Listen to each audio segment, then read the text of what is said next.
merdeka dalam Kristus. Yang memberi hidup telah memerdekakan kamu dalam Kristus dari hukum dosa dan hukum maut. Roma pasal 8 ayat yang kedua. Hari ini bangsa Indonesia telah merayakan kebebasannya dari penjajahan. Dan tanggal 17 Agustus 2021 adalah Hari Kemerdekaan Republik Indonesia yang ke-76. Namun, apakah benar kehidupan berbangsa ini benar-benar sudah merdeka dalam arti yang sebenarnya? Arti merdeka adalah bebas dan lepas dari sesuatu yang menekan ataupun dari sesuatu yang mengikat kita. Secara rohani, benarkah kita sudah merdeka dari belenggu iblis? Tanpa kita sadari, kita masih menuruti keinginan iblis dan terus dijajah oleh dosa.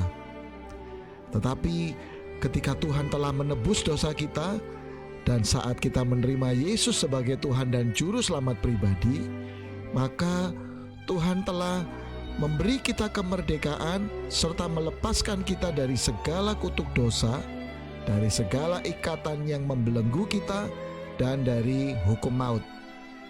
Karena itu, saat ini dan seterusnya, kita jangan mau terus-menerus jatuh dalam dosa. Ingatlah bahwa kita ini adalah orang yang merdeka. Orang merdeka bukanlah orang yang kalah, sehingga kita harus selalu bangkit dan hidup sebagai pemenang.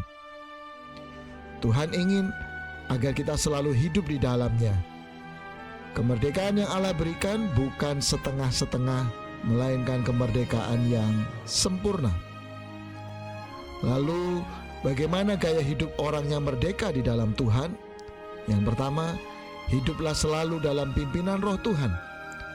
Dalam Roma pasal 8 ayat 13-14 dikatakan bahwa kita ini adalah orang yang berhutang, tetapi bukan dalam kedagingan, melainkan dalam roh.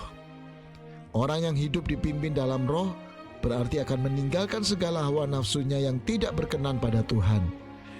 Kekasih Tuhan, kita harus dapat menjaga kemerdekaan yang telah diberikan oleh Tuhan dengan tidak hidup sembarangan. Yang kedua, kita harus terus berjuang melawan tipu muslihat iblis, sehingga kita tidak akan jatuh lagi ke dalam dosa. Iblis tidak senang saat kita hidup dalam kemerdekaan. Efesus pasal 6 ayat 12 mengatakan, sebab perjuangan kita bukanlah melawan darah dan daging, melainkan melawan penghulu-penghulu dunia yang gelap. Berjalanlah bersama Tuhan yang akan memimpin kita dalam kemenangan. Galatia pasal 5 ayat 13, saudara-saudara, memang kamu telah dipanggil untuk merdeka, tetapi janganlah kamu mempergunakan kemerdekaan itu sebagai kesempatan untuk kehidupan dalam dosa, melainkan layanilah seorang akan yang lain oleh kasih.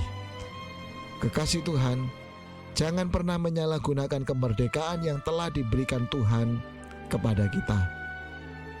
Amin. Kemerdekaan sejati hanya terdapat di dalam Kristus.